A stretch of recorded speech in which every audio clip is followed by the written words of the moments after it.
하나님의 말씀 잠언 21장 5절.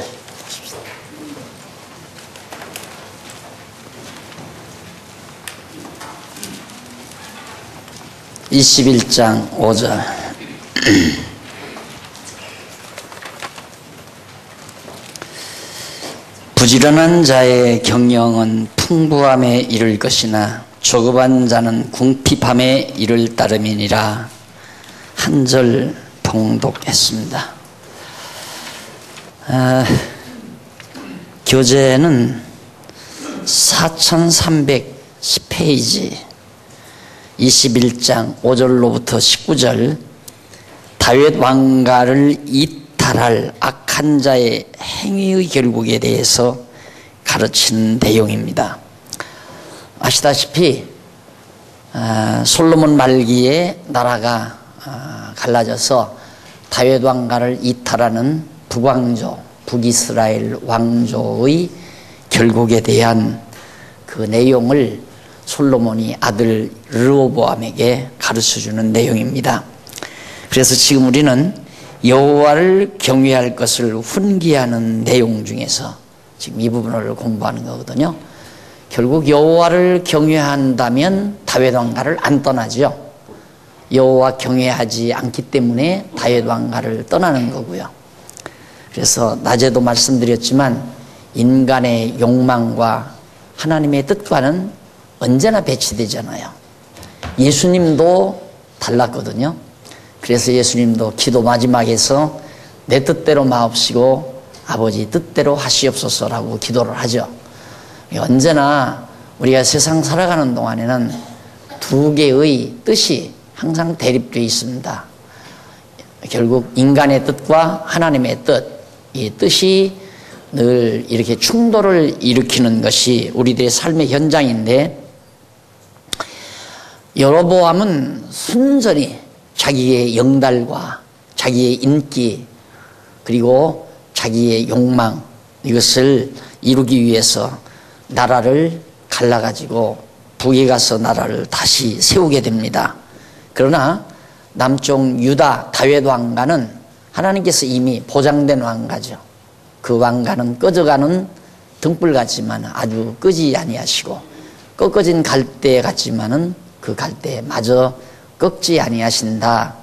이것은 장차 그리스도가 오셔서 회복하실 일을 아주 간략하게 요약해서 정리한 내용이거든요. 사실 다윗 왕가가 쭉 지속이 되다가 바벨론 포로기를 기화로 해서 뭐 성전도 회복되고 제사도 때로는 회복되지만 많은 시련을 겪죠. 그러나 정상적인 왕이 세워지지 않습니다. 물론 70년 동안도 왕이 없었습니다. 그러나 다윗의 자손으로 예수 그리스도가 오심으로 다 꺼져가고 꺾어진 갈대와 같은 그런 다윗 왕가를 하나님께서 다시 그리스도를 보내서 일으켜 놓으시는 하나님의 섭리를 잘 표현해 준 하나의 내용이라고 생각을 합니다. 그렇듯이 그게 분명히 다윗 왕가는 떠나서는 안 되는 왕가인데도 왜 거기는 여호와 하나님의 언약이 기초가 되어 있는 왕가이기 때문에. 그런데 여로보암은 여호와 하나님 경외하지 아니하니까 떠난 겁니다. 그래서 아들에게는 너는 여호와 경외해라, 그 얘기예요. 그 말은 다윗 왕가를 떠나지 말라. 그래서 여호와 경외할 것을 훈계하는 내용이 지금 19장 18절부터 지금 계속 되잖아요. 19장 18절부터. 그런데 지금 21장 5절이거든요. 여기도 여전히 여호와 경외하라는 훈계 내용입니다. 그 내용 가운데서 다윗 왕가를 이탈할 악한 자, 즉 북이스라엘을 창건한 여로보암을 말합니다. 그 행위가 마지막 결국이 어떻게 되는가? 아주 비참하게 망하죠. 비참하게 여로보암 왕가도 망하고, 그 이후에 아합 왕가, 아합이 몸담고 있었던 그 왕가도 망해버리고, 몇 대에 걸쳐서 북쪽 이스라엘 왕가들이 피해 역사를 보면서 가문이 다 망해버립니다. 급기야는 이스라엘 전체가 아시리아 제국에 의해서 망해버리고 말죠. 자, 그러면 거기 그 가운데서 5절로부터 19절 사이가 이제 그 결국인데 5절로 8절까지 보면 아들에게 공의를 행하기 싫어하는 악인의 행위의 결과에 대해서 역시 이 공의를 행한다는 말이 공의가 거듭 얘기지만 그냥 우리들이 생각할 때 인간 본의의 공의가 아니라 하나님 중심의 공의, 그러니까 하나님의 뜻이죠. 이 공의라는 건 바로 하나님의 뜻입니다. 하나님의 뜻을 행하기 싫어하는 자, 그게 북이스라엘 왕 아닙니까? 여로보암. 여로보암은 하나님의 뜻은 다윗 왕가를 지키는 것이 하나님의 뜻인데 여로보암은 다윗 왕가를 이탈했으니까요. 그의 결과가 비참해진다. 한번 6절 보십시다. 6절에 보면 속이는 말로 재물을 모으는 것은 죽음을 구하는 것이라 곧 불려다니는 안개니라. 속이는 말로 재물을 모은다. 결국 백성들을 다 속여가지고 세금 감면해 준다 속여가지고 전부 백성들을 데리고 북쪽으로 가서 나라를 세운 그것이 불려다니는, 이렇게 바람에 불려다니는 안개에 불과하다. 뜬구름이죠. 뜬구름. 그래서 물론 거기 5절에 나오는 부지런한 자, 또 조급한 자, 이런 부지런하다, 조급하다 전혀 다릅니다. 부지런한 것은 정말 목적이 뚜렷하고 가치관이 확고한 데서 활동하는 걸 부지런하다고 말하고, 그 다음 조급하다, 막 조급하게 이리저리 방황하는 걸 저 사람 참 부지런히 움직인다, 그거 아니에요. 조급하다는 것은 분명한 목표도 없이 뜬구름 잡으려고 바삐 움직이는 것, 그게 조급하다고. 그래서 그거 바로 욕심이 낳는 거죠. 욕심이. 그래, 욕심이 많으면 사람이 조급해지고 욕심이 없으면 부지런해지고. 자, 욕심이 없으면 부지런해지고 욕심이 많으면 조급해진다. 여러분들이 기억을 해 두시면 아마 여러분의 생활에 한 좌우명이 될 수도 있습니다. 그래서 속이는 말로 재물 모으지 말아라. 하나님께서 우리가 이 재물이라는 걸 무조건 좋다고만 생각하는 데서 이제 우리의 지혜가 어두워지거든요. 재물이 없을 때는 없어야 돼요. 하나님께서 잘 아십니다. 여러분들 어렸을 때 어린애기들에게 무조건 용돈 많이 주는 부모 없잖아요. 그게 지혜거든요. 어린 거 귀엽다고 자꾸 돈 용돈 많이 주면 아이가 공부할 생각은 안 하고 용돈 받아가지고 가서 놀이 게임이나 즐기고 아이들하고 잘못된 대로 빠지게 되지는 거죠. 대학 가도 마찬가지입니다. 대학 가도 대학생이니까 너 용돈 많이 가져라 하고 용돈 너무 과하게 주면 공부는 안 하고 여자친구하고 놀러나 다니고 또 잘못된 대로 자꾸 빠져들기나 하고 이런 거죠. 그러니까 하나님께서 우리도 가난하게 할 때는 가난하게 해야 되고, 하나님이 또 우리에게 선한 일 맡겨서 시키려고 할 때에는 선한 일에 필요한 재물을 하나님이 주셔야죠. 재물 없이는 안 되잖아요. 그러니까 하나님이 재물 줄 때에는 나로 하여금 선한 일을 하게 하시려고 이런 재물의 여유를 주는구나, 이런 걸 깨달을 만할 때 돈이 있어야 돼요. 그걸 깨달을 만한 때. 근데 그것도 모르는 사람에게 돈이 많아져 버리면 돈이 많으니까 하나님 멀리해 버린단 말입니다. 돈은 눈에 보이는 거고 하나님은 눈에 안 보이는데, 하나님 여호와 경외하기를 배우지 못한 사람이 10번도 돈 의지하고 살지 보이지 아니하는 하나님 의지하고 살 사람이 누가 있어요.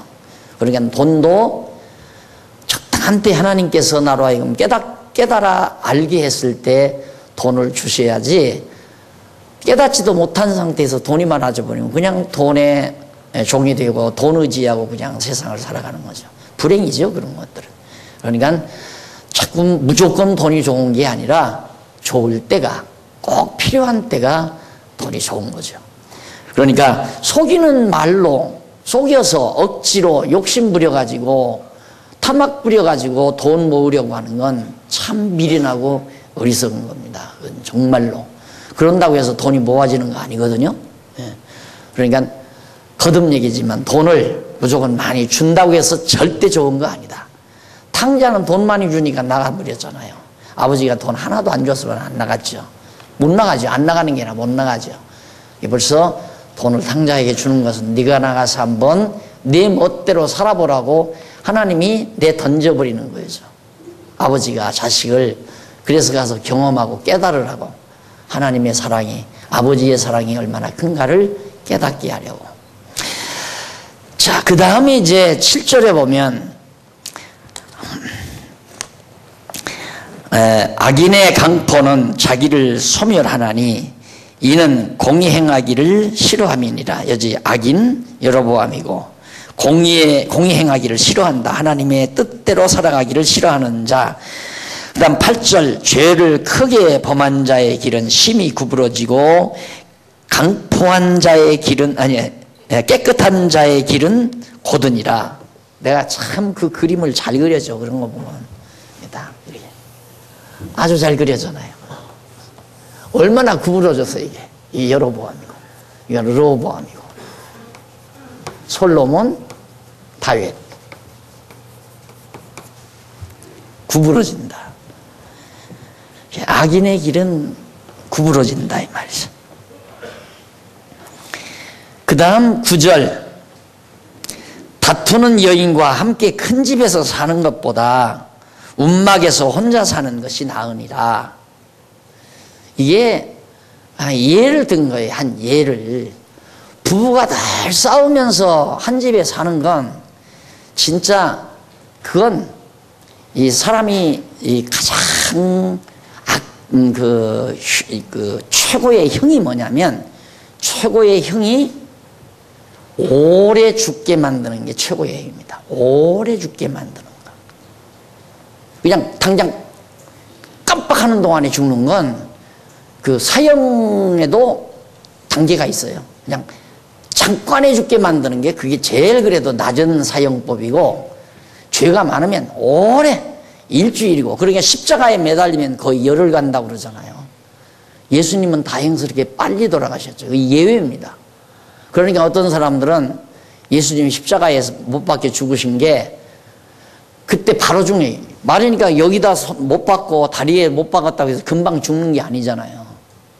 그러니까 그냥 기절한 상태에서 무덤에 넣었는데 그냥 무덤에서 편안히 안착하고 있으니까 다시 회생됐다는 거죠.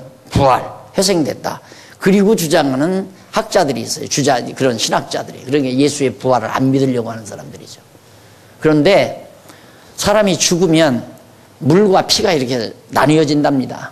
물과 피가 따로 나뉘어지지 아니하면 살아있는 거고요. 물과 피가 나뉘어지면 그건 이미 죽은 거랍니다. 그러니까 거기 퍽 썩이고 죽은 것 같으니까 창으로 옆구리를 찔러봤잖아요. 그러니까 물하고 피하고 나뉘어져서 푹 쏟아졌다면 완전히 운명했다는 얘기죠. 예수님이. 그러니까 적어도 십자가에 매달리면 덤벙덤벙 그 못자국에서 피가 빠져가지고 일주일 거의 갔네요. 근데 싸우는 여인과 한 집에 사는 것은 평생 주고 가는 거예요. 평생 주고 가는 거예요. 여기를 비유든 겁니다. 여로보암하고 르호보암하고 한 집에서 한 나라에서 살아봤댔자 괴롭다 이 말이에요. 따로 헤어져 사는 게 낫지. 지금 그걸 의중에 두고 솔로몬이 아들에게 하는 얘기예요. 그러면서 악인의 마음은 악인의 마음은 남의 재앙을 원하나니 그 이웃도 그 앞에서 은혜를 입지 못하느니라. 악인의 마음은 남의 재앙, 남이 재앙받기를 좋아한다. 참 괴로운 사람이죠. 남 망하기를 좋아하는 사람. 얼마나 심사가 구부러졌으면 남 망하는 걸 그렇게 좋아하겠습니까? 저 안 망하나, 저 교통사고나 안 나나. 이게 참 그런 마음 가지고 사는 사람도 괴로운 거죠. 그런데 역시 여로보암이 이제 그런 심사로 살아간다는 얘기입니다. 그래서 절대 그 이웃도 은혜를 입지 못하고 거만한 자가 벌을 받으면 어리석은 자는 경성하겠고 지혜로운 자가 교훈을 받으면 지식이 더하리라. 예, 거만한 자가 벌을 받으면 어리석은 자는 경성하겠고 지혜로운 자가 교훈을 받으면 지식이 더하리라. 예, 거만한 자는 이 북이스라엘을 말하는 거죠. 그 다음 지혜로운 자는 남쪽 유다 르호보암을 의중에 두고 하는 얘기고요. 그래서 지혜로운 남쪽 유다 백성은 이제 이 남쪽 유다 르호보암은 살아보면서 점점 더 하나님을 아는 지식이 높아가고, 북이스라엘 교만한 여로보암은 역시 정말 어리석어져 간다. 더 미련해져 가고 어리석어져 간다. 그 다음 의로우신 자는 악인의 집을 감찰하시고, 의로우신 자는 악인의 집을 감찰하시고 악인을 환난에 던지시느니라. 귀를 막아 가난한 자의 부르짖는 소리를 듣지 아니하면 자기의 부르짖을 때에도 들을 자가 없느니라. 은밀한 선물은 노를 쉬게 하고 품의 뇌물은 맹렬한 분을 그치게 하느니라.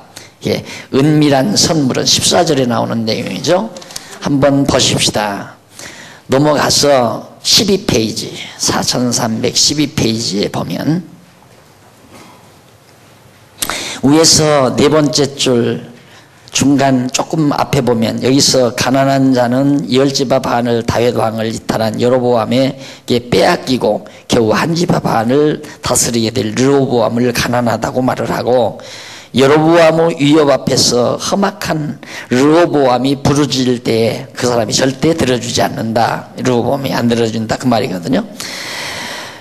그러면서 은밀한 선물은 노를 쉬게 하고, 그 밑에 나오잖아요. 제일 위에서 9째 줄 앞에 보면, 그러면서 은밀한 선물은 노를 쉬게 하고 품의 뇌물은 맹렬한 분을 그치게 한다. 여기서 은밀한 선물은 부정한 뇌물을 가리킵니다. 곧 아들 르호보암이 노를 바라는 신복 여로보암에게 뇌물을 주면 분노를 그치게 할 수 있다는 뜻이다. 이게 아들 르호보암이, 이제 솔로몬의 아들이죠. 노를 바라는 신복 여로보암에게 뇌물을 주면 그 사람 분을 여로보암의 노를 그치게 할 수 있다는 뜻이죠. 그러나 공의를 행하는 것이 악인에게는 즐거움이며 죄인에게는 패망이라고 그렇게 했습니다. 그러니까 너는 뇌물 주어서 그 어떻게, 예를 들면 반역하잖아요. 여로보암이 이렇게 반역을 하려고 마음 먹었는데 이 사람의 요구를 들어주어 가지고 반역을 하지 않도록 묶어두는 건 어리석은 자가 하는 겁니다. 그건 진짜 어리석은 자. 그리고 이게, 그 말은 내가 너를 이용 가치가 있다는 얘기거든요. 내가 너를 이용 가치가 있다. 그럼 이 사람은 바보입니까? 그러니까 이 사람은 일단은 자기 모든 것 채우고, 자기 욕구를 채우고 또 보는 거예요. 또 르호보암에게서 뭔가 받아내기 위해서 또 조작을 또 부리는 겁니다. 안 되는 겁니다.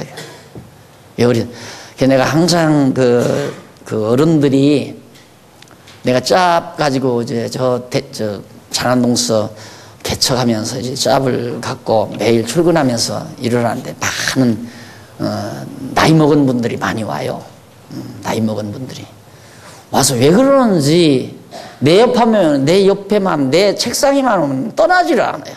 떠나지 않고 자꾸 나를 말을 시키고, 그래서 우리 백종상 장로님도 그래서 오셔서 우리 교회 가서 장로까지 되고 가셨거든요. 근데 날들어 그때도 목사니까, 목사님 절대 사람을 억지로 붙들지 마십시오. 억지로 붙들지 마십시오. 그 말 자꾸 여러 사람한테 그 말을 들었어요. 사람을 억지로 붙들지 말아라. 그건 그 하나의 결과론적인 얘기지만 왜 억지로 붙들지 말아야 되는가? 원리가 있죠. 이 사람은 이미 하나님께서 떠나기로 정한 자예요. 이거다. 여로보암은 이미 반역하고 떠나기로. 그런데 이 사람을 르호보암이 아무리 당신 진급시켜줄게, 당신 좋은 자리 해줄 테니까 좀 충성하라, 그건 안 된다는 얘기입니다. 그래서 솔로몬이, 이걸 보면 솔로몬이 얼마나 하나님을 경외하면서 사는 사람인가. 그 지혜가 얼마나, 지혜란 간단해요. 어려운 거 없어요. 그냥 여호와 하나님 딱 의지하고 살면 그게 지혜로운 거예요. 너 나와 함께 선한 일에 동참할 사람 같으면 함께 할 거고, 왜 하나님이 그렇게 정해놨으니까. 그러지 않을 자 같으면 너 말썽부리다 떠날 거다. 그렇게 생각하면 끝나잖아요. 그럼 콧대어 혀자른 소리 할 것 없이 저녁 야식만방에 다이얼 돌려가지고 집사님 오늘 참 마음 아팠습니다. 집사님만 생각하면 눈물이 겹습니다. 이래가면서 혀자른 소리 해가면서 집사님 마음 한번 돌이킬 수 없습니까? 목회는 그렇게 해야 한다더래요. 그렇게 해야 된다고 그래요. 근데 나는 그러지를 못해서 그런지는 모르지만 필요 없는 얘기예요. 그거 다 아첨이거든요. 불러드릴 때는 이용하기 위해서 그런 거예요. 너 이용 가치가 있는데 자꾸 내 곁을 떠나려니까. 아마 저를 많이 경험해 보셔서 알지만 천하 없는 분이 떠난다고 해도 한 번이면 족합니다. 두 번은 좀처럼 안 합니다. 혹시 오해간 부분이 있으면 두 번은 할 수 있지만 한 번 딱 솔직한 제 마음 딱 얘기해서 안 들으면 그걸로 그냥 깨끗합니다. 깨끗이 끝나버리죠. 그래서 그게 이제 상당히 내 마음을 다스리는 데도 참 좋고요. 참 어떤 때는 내가 너무너무 오해를 받을 때는 답답한 때도 있지만은 그래도 그게 도리어 마음이 편안하죠. 이게 다 솔로몬한테 배운 겁니다. 성경 연구하면서 맞다 그래 맞아 이미 하나님께서 정해놨잖아. 이거 반역하고 나가기로 정해놓은 거거든요. 그걸 뇌물을 주어가지고 옆에 붙들어 놓으면 뭐예요? 필요 없어요. 한 반면은. 그래서 내가 일단 예를 들어서 짧은 인생이지만 반기를 들고 나가잖아요. 그럼 내가 권면은 안 합니다. 그랬을 때는 본인이 뉘우치고 왔을 때는 깨끗하게 용납합니다. 그건. 깨끗하게. 전혀 그거 내색 없이 깨끗하게. 그러나 그러지 않을 때는 그걸로 끝나죠. 깨끗하게. 반응하고 나갔는데 그건 안 되죠. 그러나 본인이 사람이란 그럴 수 있잖아요. 오해해가지고 얼마든지 내 의견과 다를 때는 반응할 수도 있고 얼마든지 그건 할 수 있는 거예요. 인간이 그럴 수는 있는 거예요. 그러나 살면서 보면 내가 너무했구나. 이 부분은 내가 오해했대구나. 뉘우치고 오는 사람은 진짜 안 갔다 온 큰아들보다 낫습니다. 제 주관은 그래요. 아버지가 탕자는 내보내고 큰아들은 안 내보냈잖아요. 근데 큰아들은 여전히 불만입니다. 아버지한테. 근데 작은아들은 얼마나 깊이 깨닫고 돌아오는지 모릅니다. 그래서 원래 정치 세계에도 참 그런 부분들이 굉장히 이제 작용되는 부분들이 참 많은데 인간살이가 다 마찬가지죠. 사람이란 실수 없는 사람이 없거든요. 다 실수가 있는 거지. 그러니까 실수 있다고 다 내 곁에서 떨어져 나가면 자기 혼자 구름 타고 혼자 살아야죠. 실수를 발견했을 때는 가차없이 깨끗하게 그냥 잉크가 백지를 더럽혔다 할지라도 그냥 깨끗한 백지로 봐줄 수 있는 여유. 그건 실수였다라고 깨끗하게 봐줄 수 있는 여유. 항상 너는 거기 잉크 떨어진 놈이지 하고 보면 옆에 있을수록 괴롭습니다. 그건 옆에 있을수록 싹 지워버려야죠. 깨끗하게. 그래야 내 마음이 평구요 또. 자, 이게 이제 솔로몬이 아들에게 당부하는 내용인데, 자, 거기 그 다음에 보면 이제 14절에서 이제 바로 그 얘기가 나왔죠. 15절 한번 보십시다. 15절에 보면 공의를 행하는 것이 의인에게는 즐거움이요 죄인에게는 패망이니라. 당연한 거예요. 결과가. 죄인은 여로보암이고 남쪽 르호보암은 의인이고 여호와 하나님 경외하니까 명철의 길을 떠난 사람은 사망의 회중에 거하리라. 명철의 길. 이게 명철의 길인데 이게 바르게 판단하고 걸어가는 이 길인데 여기를 떠난 사람은 사망이다 이 말이죠. 그리고 17절 연락을 좋아하는 자는 가난하게 되고 술과 기름을 좋아하는 자는 부하게 되지 못하느니라. 연락을 좋아하는 자 가난하게 되고 술과 기름을 좋아하는 자는 부하게 되지 못하느니라. 악인은 의인의 대속이 되고 괴사한 자는 정직한 자의 대신이 되느니라. 악인은 의인의 대속이 되고 괴사한 자는 정직한 자의 대신이 되느니라. 그러니까 악인은 의인을 대신해서 망하고 그다음에 괴사한 자는 정직한 자를 대신해서 망한다. 다투며 성내는 여인과 함께 사는 것보다 광야에서 혼자 사는 것이 나으니라. 이 비유를 솔로몬이 이게 한 부부처럼 왕과 앞으로 왕 될 사람 아니에요? 이게 신하죠. 솔로몬의 신복부하니까 당연히 아들 왕에게도 신하로서 살아가야 될 부부관계는 부부관계 같은 건데 다투는 여인하고 살 바에야 그냥 광야에서 혼자 사는 게 10번도 낫다. 10번도 낫다. 그래서 요즘 영리한 젊은이들은 우선 자기 파트너를 자기 이제 인생 파트너를 고를 때 성격부터 보잖아요. 성격이 맞으면 다툼이 없는 거고 성격이 안 맞으면 자주 다투게 되잖아요. 다투게 되면 못 사는 겁니다. 진짜.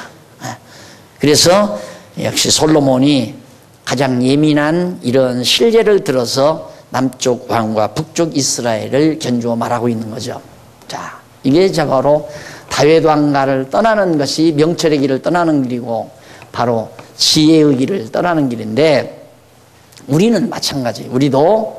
우리는 만왕의 왕이신 다윗 왕가의 길을 떠나지 않고 산다는 것은 예수 그리스도 안에서 늘 교회라고 하는 것이 그리스도가 통치하는 하나님의 나라 아니에요. 이 나라를 떠나지 아니하고 그리스도의 통치 아래서 산다는 것이 얼마나 지혜롭고 명철한 삶인가, 그걸 이제 우리에게 모형적으로 보여주는 하나의 예언적 사건이에요. 이런 사건들이.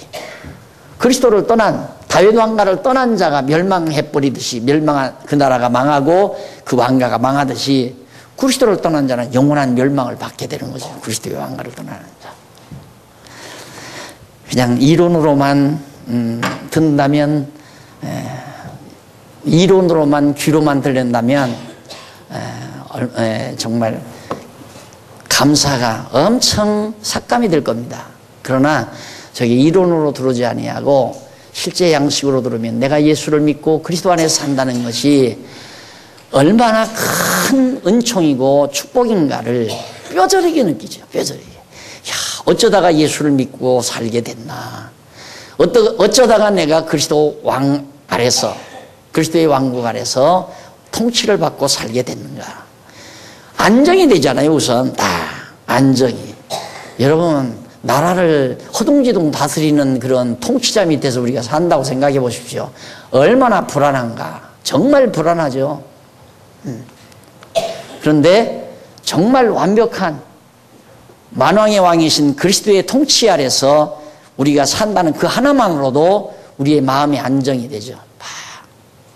마음의 안정. 그러니까 염려, 근심, 걱정이 안 하는 게 아니라 안 돼야 돼요. 염려와 근심, 걱정이 안 돼야 된단 말입니다. 안 하려고 노력하는 만큼 스트레스를 더 받습니다. 안 하려고 노력하면 안 돼요. 걱정하지 말아야지, 안 해야지, 염려하지 말아야지, 화내지 말아야지. 스트레스 엄청 받습니다. 내가 청소년 때 그렇게 살았잖아요. 이거 하지 말아야지, 음욕을 품지 말아야지. 어떻게 남녀공학 학교 소무위를 내가 보면서 여학생들 들랑달랑 하잖아요. 근데 그걸 어떻게 해? 그러니까 엄청 그 스트레스 받아가지고 키가 이렇게 안 컸어요. 진짜요. 얼마나 스트레스 받았나 몰라요. 한참 사춘기니까 여학생 들으는 소리만 그 발자국 소리가 다르잖아요. 남학생하고 여학생하고. 가슴이 벌렁벌렁 한다니까. 그러면 그날은 이제 밤새껏 밤잠 안 자고 철야기도 하는 날이에요. 회개 잡고 가느라고. 정과 욕을 십자가에 못 박아달라고. 그러니 무슨 놈의 키가 크겠어요.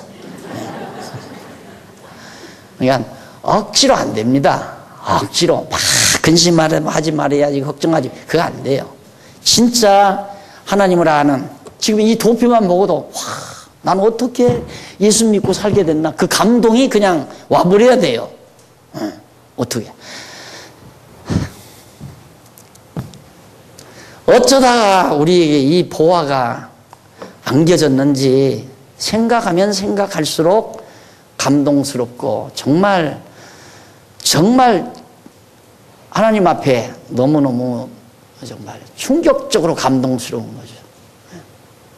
예수 믿고 산다는 그 기쁨과 행복, 보람, 이게 이제 마음으로 다가오야 걱정하고 싶어도 안 되고, 염려하고 싶어도 안 되고, 고민하고 싶어도 고민도 안 되고, 고민하다가 내가 왜 이렇게 고민하지? 우선 마음이 편치 못하면 당장 이제 이 조사를 해야 하잖아요. 컴퓨터가 제 말이 안 들으면 당장 어디서 고장났는가 조사하듯이 똑같아요. 하나님이 만들어 놓은 컴퓨터 고장난 거 아니에요. 이게 제대로 돌아가는데 걱정하고 근심하고 그러면 찾아보면 여기서 문제가 있었구나. 고쳐야 되죠. 그러면 제대로 잘 돌아가잖아요.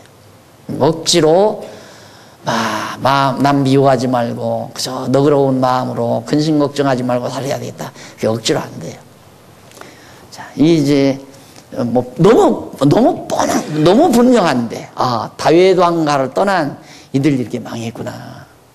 다윗 왕가를 지켜나간 이 길이 바로 명철의 길이고 지혜의 길이고 하나님이 여호와 하나님이 정해놓으신 길이로구나. 하나님께서 다 작정해 놓으시고 인도해 가시는 길, 그 길을 내가 걱정한다고 해서 지금 뜯어 고쳐지는 것도 아니고 내가 막 발악을 한다고 해서 그거에 다시 다른 길로 바꾸어지는 것도 아니고 어차피 하나님이 나를 위해서 더 좋은 길로 만들어 놓은 거니까. 그래서 내가 늘 결론적으로 그러잖아요. 하나님은 더 좋게 하신다. 이걸 그냥 내가 말로 이렇게 하니까 그런다더라 하면 안 돼요. 그런다더라 하는 말로만은 안 돼요. 그런데 그게 정말 그렇다. 언제 그렇게 되는가? 그때 그 일이 안 돼가지고 얼마나 고민했는데 지나놓고 보니까 그 일 됐으면 큰일 날 뻔하구나. 엊그저께도 어느 장로님이 그런 얘기 하더라고요. 이렇게 돼서 그러니까 안 됐대요. 그거 됐으면 큰일 날 뻔하았어요. 이게 걱정하면 안 돼. 그 일 안 된다고 가장 걱정하더니만 며칠 전에 물으니까 그 일 됐었으면 큰일 날 뻔하대요. 모르는 거라니까요. 그러니까 그냥 사시라니까. 네. 편안하게 즐겁게 감사함으로 그냥 사세요. 하나님이 예수 그리스도가 우리의 통치자라니까. 다윗보다 10배도 100배도 나은 분이에요. 이 다윗은 하나의 모형이 그림자, 이 실체고 예수님이 우리를 여기 지금 의인은 하나님이 악인을 하나님이 살핀다고 그랬어요. 악인 어느 쪽으로 가나 이거 살펴서 하나님께서 진노하시려고 일일이 다 살핀단 말입니다. 병아리를 품은 암탉이가 뭘 보는 줄 압니까? 병아리를 자기 품에 있는 병아리 안 봐요. 자기가 품고 뭘 보냐? 공중에 떠 있는 샘에 독수리. 저놈이 차로 내려오냐 안 내려오냐 그것만 보고 있어요. 암탉이. 하나님이 암탉이 병아리 모음처럼 우리를 보호시고 지키시고 너무 분명하고 확실하고 그걸 깨닫게 하기까지 하나님이 우리를 연단시키는 거예요. 자꾸 그게 안 믿으니까 그게 우리가 그런다더라 하고 있으니까 그렇다라고 말하게 하려면 하나님이 그걸 깨닫게 하려면 안 되게 했다가 안 된 일이 더 잘 된 것으로 깨닫게 해야 되잖아요. 그래서 시련이 오는 거거든요. 하나님이 가르치기 위해서. 근데 잘 알고 늘 편안하게 감사함으로 기쁨으로 사는데 욕 같은 사람 그렇게 살아도 오기야 더 이제 이렇게 업시키기 위해서 또 시련 주기도 하지만은 하나님 바쁘신 양반이 뭐 그렇게 사는 사람까지 일일이 다 간섭하시겠습니까? 편안히 그냥 주어지는 대로 형편 하나님께서 여건 허락하시는 대로 인간 잘나고 잘못난 거 없어요. 다 똑같아요. 떨어져 죽는 것 봐요. 그렇게 높은 양반이 뭐 그렇게 잘난 게 있어요. 똑같아. 그걸 자꾸 높이 보고 나는 언제나 저렇게 되나 이래 놓으니까 이제 자기가 거기 사로잡히는 거죠. 하나님 앞에는 다 똑같아요. 여러분 농부가 농사를 지어서 콩을 타작해서 콩멍석에 이렇게 널어 놓습니다. 다 똑같아. 다 땡글땡글 다 똑같아. 농부가 볼 때. 하나님 앞에는 다 똑같아요. 높다 크다 잘났다 못났다 그렇게 생각하는 것 자체가 나에게 괴로움을 가져다 준다니까. 그거 생각하지 말아요. 하나님 앞에 잘나고 못난 게 어디 있어요. 다 똑같이. 다 깨진 질그릇 조각이라고 그러잖아요. 바울이 말 잘했죠. 만물이 찌꺼기 같다 그러잖아요. 만물이 찌꺼기 같다. 하나님 앞에서는 못날수록 편안하다니까. 하나님 앞에서 잘난 척할수록 괴로운 거고. 여러분 지금이라도 당장 같이 친구들하고 만나서 차 마신다 하십시다. 거기서 제일 잘난 척 하려면 이제 괴로운 거야. 왜? 저 친구가 날 인정 안 해주니까. 야, 너는 왜 그래? 니 나 우습게 보냐? 이렇게 되면 이제 싸움 나는 거지. 그러니까 잘난 척 하는 사람이 괴로운 거예요, 세상은. 오죽 괴로우면 죽겠어요. 자, 21장 20절로 22장 5절까지. 이거 뭐야? 한 거 아니에요? 안 했죠? 네. 20절로부터 22장 5절. 여호와를 경외하며 살아야 하는 까닭. 왜 여호와 경외하고 살아야 되는가? 그 까닭을 가르쳐주는 내용입니다.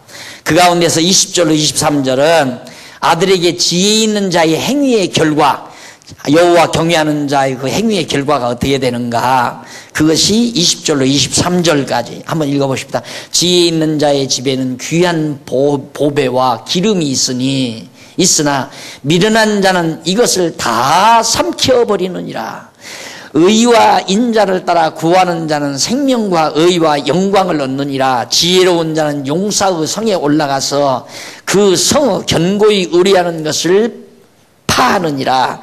입과 혀를 지키는 자는 그 영혼을 환난에서 보전하느니라. 24절. 무리하고 교만한 자를 이름하여 망령된 자라 하나니 이는 남자는 교만으로 행함이리라. 24절까지인데 23절까지가 바로 왜 정말 지혜 있는 자, 여호와 경외하는 자의 행위 결과가 어떻게 되는가?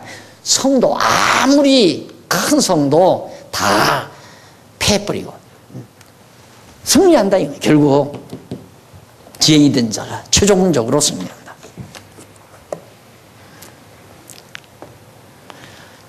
그래서 이렇게 참 그 말을 듣고 우리 일찍 가시는 분이 전화를 받았대요.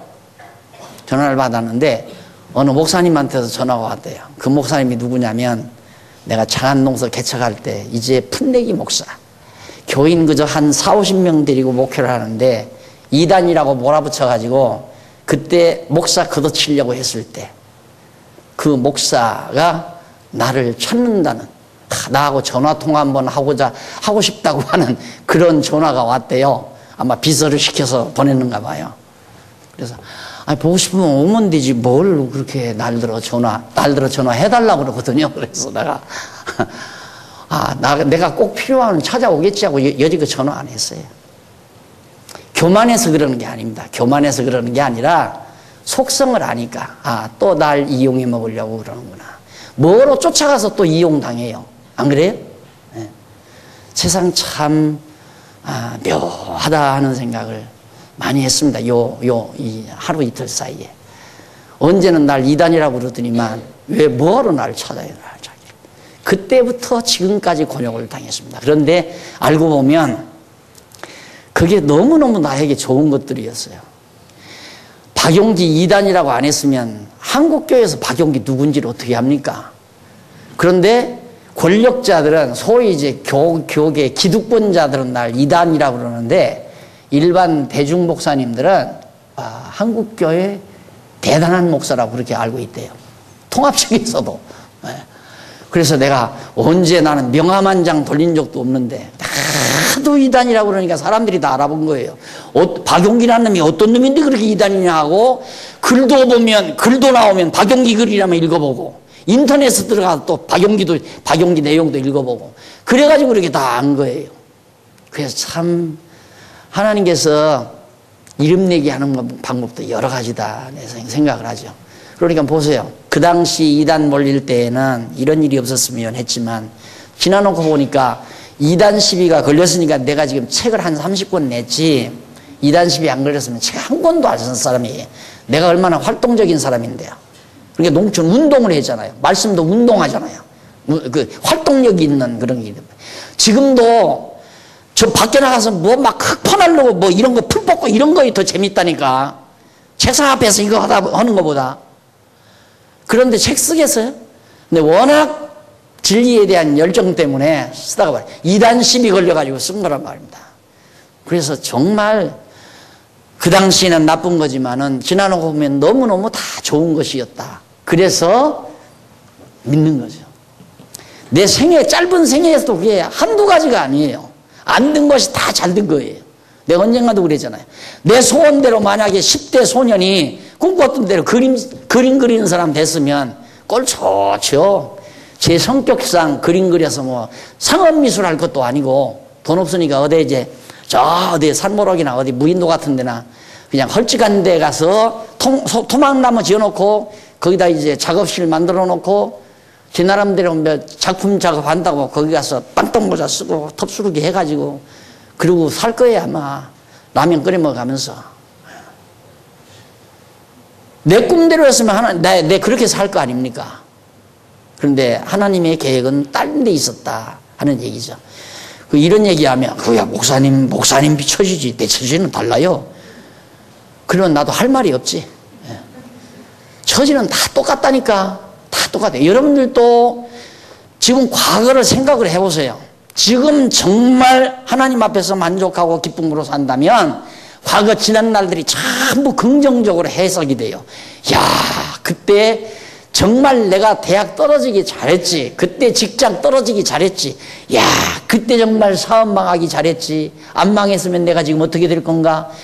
전부 긍정적으로 과거가 해석이 됩니다. 그래서 내가 표준을 줬잖아요. 과거 한탄하지 말고 현재를 만족하고 미래 염려하지 말라. 과거를 한탄하는 사람은 지금 만족지 않는 사람이에요. 미래 염려하는 사람도 지금 만족지 않는 사람이에요. 현재 만족하고 사는 사람은 과거도 후회 안 해요. 절대. 과거가 다 아름답게 승화되죠. 그리고 미래에 대한 걱정도 없어요. 그래서 지금 감사하고 만족하며 산다는 것이 참 지혜로운 거죠. 그게 여호와 하나님 모르느냐 그게 가능합니까? 불가능하죠. 자, 그 다음 이제 16절로 19절 보면 조금 남았나요? 아니죠. 죄송합니다. 24절 넘어가서 24절 교만으로 행함이니 24절 네 무리하고 교만한 자를 이름하여 망령될 자라 하나니 이는 넘치는 교만으로 행함이니라. 신앙으로 단 녀석이 무슨 왕이 되겠다고 백성들을 유혹해서 나가서 왕이 되느냐 이거죠. 25절 24절로부터 27절까지는 이쪽 15페이지에 나오죠. 위에서 9째 줄. 솔로몬이 아들에게 무례하고 교만한 자의 망령된 행위에 대해서 가르쳐 줍니다. 여로보암의 망령된 행위죠. 조짓하는 거에 다 망령된 행위입니다. 그 다음에 28절로 31절 밑에서 6째 줄. 솔로몬이 아들에게 거짓 증인과 진실한 증인의 행동 결과에 대해서 행동에 대해서 가르쳐 줍니다. 거짓 증인과 진실한 증인 행동 결과 행동에 대한 28절 한번 잠깐 보십시다. 8절 보면 거짓 증인은 패망하려니와 확실한 증인의 말은 힘이 있느니라. 참 사람이 그냥 인간의 양심, 인본주의적인 양심만 가져도 일단 뭔가 캥기는 게 있으면 사람이 자꾸 약해져요.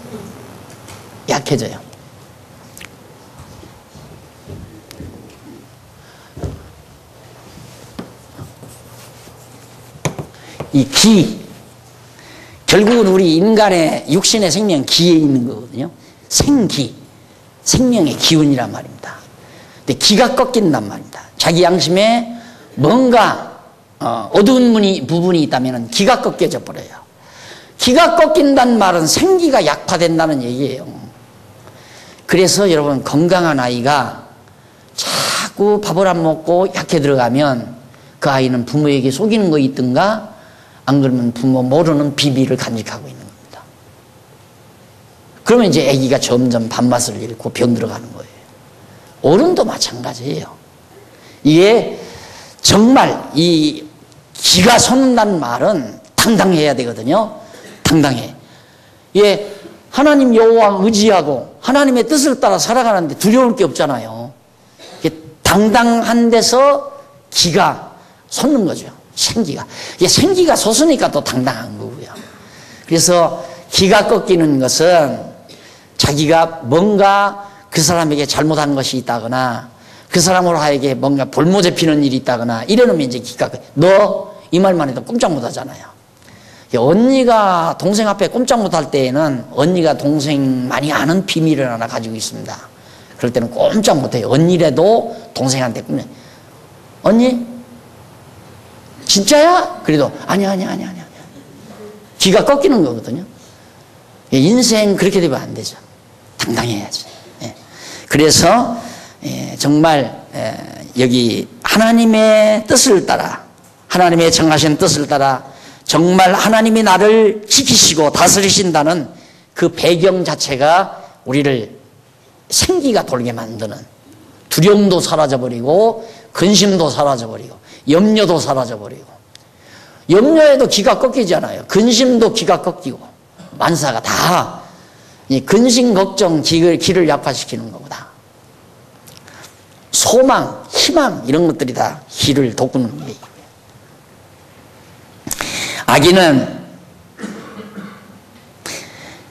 악인은 그 얼굴을 굳게 하나 정직한 자는 그 행위를 삼가하느니라. 지혜보다 명철로도 모략으로도 여호와를 당치 못하느니라. 지혜로도 명철로도 모략으로도 여호와를 당치 못하느니라. 인간의 지혜나 모략, 개, 꾀 이런 걸로 여호와 경외하는 걸 당할 수가 없다 이 말이에요. 최고다. 이게 최고의 지혜죠. 하늘의 지혜, 하나님이 주시는 지혜, 여호와 경외하는 지혜는. 근데 인간의 지혜라고 하는 것은 아주 모략이죠. 꽤 잔꾀를 써서 저 사람을 이렇게 해서 함정에 빠뜨리고 내가 일어나야 되겠다. 저 사람이 이렇게 유도하면 저렇게 되겠다. 정치가 다 그런 거 아닙니까? 다 전부. 요즘에는 아주 정보가 빨라가지고요. 고도의 정치. 이 다음에 잡는다 해서 딱 보관해뒀다가 때가 되면 정치도 요즘도 그러잖아요. 지금 다 터뜨려야 될 걸 안 터뜨려요. 언제 터뜨리느냐? 백성들이 여론이 자꾸만 분분해지면 그 큰 거 하나 빵 터뜨리면 백성들은 전부 그쪽으로 전부 이렇게 가잖아요. 그러니까 외국 월드컵 경기 같은 거 그게 다 옛날 고대에 하던 수법이거든요. 로마의 영화를 누리기 위해서 로마 경기장, 엄청난 경기장을 지어놓고 우리 답사 가서 봤잖아요. 탐사 가신 분들은. 거기다가 해놓는데 막 인간들을 최극으로 막 이렇게 막 흥기하도록, 흥기가 되도록. 그건 막 사자들을 갖다가 붕겨놨다가 죄인 갖다가 죽이는데 사자하고 싸먹게 만들어서 막 피투성이가 되고 사자가 으직으직 막 깨물어 먹는 것을 보고 사람들은 막 환호한단 말입니다. 요즘 권투 갖고는 안 보잖아요. 권투 안 보니까 막 발길로 차고 막 무릎으로 차고 막 피투성이가 되고 하는 거 막 박수 치고 그러잖아요. 그만큼 인간들이 아주 잔인해졌다는 얘기죠. 그러면서 백성들의 관심을 그런 데로 몰아가게 해놓고 기득권자들은 누리고 편안을 누리고 이런 거 다 정치 아니에요. 세상 정치 다 그런 겁니다. 그런데 놀아라며 살면 안 되죠. 그래 이제 막 그렇게 인간들의 꾀라고 하는 것은 하나님 여호와 경외하는 지혜와는 비교가 안 된다. 31절 싸울 날을 위하여 마병을 예비하거니와 이김은 여호와께 있느니라. 암만 군대들을 양성하고 무기를 많이 생산해 놨다 할지라도 승리는 하나님이 정한 자에게로 돌아간다. 그러니까 내가 백성도 적고 힘도 약하지만 승리는 하나님의 손에 달려있다. 인간이 군대 양육하고 고도의 무기 만들어 놨다고 해서 지금 최첨단 무기가 미국에 다 있잖아요. 그럼 미국은 평생 역사 종국까지 강대국으로 남아야죠. 그렇게 안 되도록 도와줘요. 벌써 미국의 유명한 재벌가가 중국과 손을 잡더라고요. 나 예언가예요. 이런 거 보면. 중국을 경제 파트너로 정하겠다고 딱 나오더라고요. 그게 누구냐고요? 미국의 재벌가라면 유대인입니다. 10번도 내가 재벌을 돈을 가졌다도 중국을 파트너로 잡죠. 내가 뭔 얘기하다 또 그 얘기했어. 자, 2절, 22장의 1절. 많은 재물보다 명예를 택할 것이요 은이나 금보다 은총을 더욱 택할 것이라. 여기 보십시오. 많은 재물보다 명예를 택해라. 이제 기본입니다. 재물보다는 명예가 좋다, 그런 얘기고, 그보다 은이나 금보다는 뭐냐? 하나님의 은총이 최고다 이 말. 하나님의 은총이. 여기는 완전히 하나님의 은총 아니에요? 하나님의 은총 아래 있는 거야. 명예보다도 금보다도 은보다도 부귀영화보다도 하나님의 은총을 택하는 것이 지혜다, 그런 얘기입니다. 그래서 빈부가 섞여 살거니와 무릇 그들을 지으신 이는 여호와시니라. 슬기로운 자는 재앙을 보면 숨어 피하여도 어리석은 자들은 나아가다가 해를 받느니라. 겸손과 여호와를 경외하며 보응은 재물과 영광과 생명이니라. 겸손과 여호와를 경외하며 보응, 하나님을 경외하고 겸손한 자가 받을 복은, 그 말이지, 보응이란 말은 대가. 그것은 재물도 영광도 생명도. 당연히 네가 그대로 내 왕조를 이어서 여호와 경외하는 믿음을 가지고 남쪽 유다 왕으로서 군림해 가면 거기에 하나님께서 부귀 영화가 네게 주어진다, 그런 얘기입니다. 그러면서 패역한 자의 길에는 가시와 올무가 있거니와 영혼을 지키는 자는 이를 멀리 하느니라. 남쪽 유다 왕이 될 르호보암에게 주옥 같은 훈계의 내용을, 여호와 경외하라는 지혜로운 훈계 내용을 솔로몬이 아들에게 한 말입니다. 오늘 우리는 하늘의 지혜로우신 예수 그리스도의 가르침을 받습니다. 솔로몬의 지혜는 하늘로서 참 지혜자로우실 그리스도에 대한 모형이에요. 솔로몬보다 훨씬 비교가 안 될 만큼 하늘의 지혜자이십니다. 그의 지혜자의 통치를 받는 삶이 얼마나 안정되고 평화롭고 정말 즐거울 것인가를 상상하시면서 오늘 강의 마무리합니다. 기도하십시다. 살아계신 하나님 아버지, 은혜를 감사드립니다. 어쩌다가 우리를 하나님의 백성 삼으시고 영원한 만왕의 왕이신 그리스도의 통치 아래 살아가도록 해 주셨는지. 하나님 아버지여, 지금 많은 백성들이 허탈해하고 있습니다. 하오나 우리 만왕의 왕 되신 그리스도의 통치 아래서 고독하거나 허탈하거나 염려스럽거나 근심스러움 없이 소망 중에 항상 감사가 넘치고 기쁨이 넘치는 정말로 당당한 삶을 살아가도록 우리 모든 성도들에게 힘주시고 지혜를 허락해 주시옵소서. 예수님 이름으로 기도드립니다. 아멘.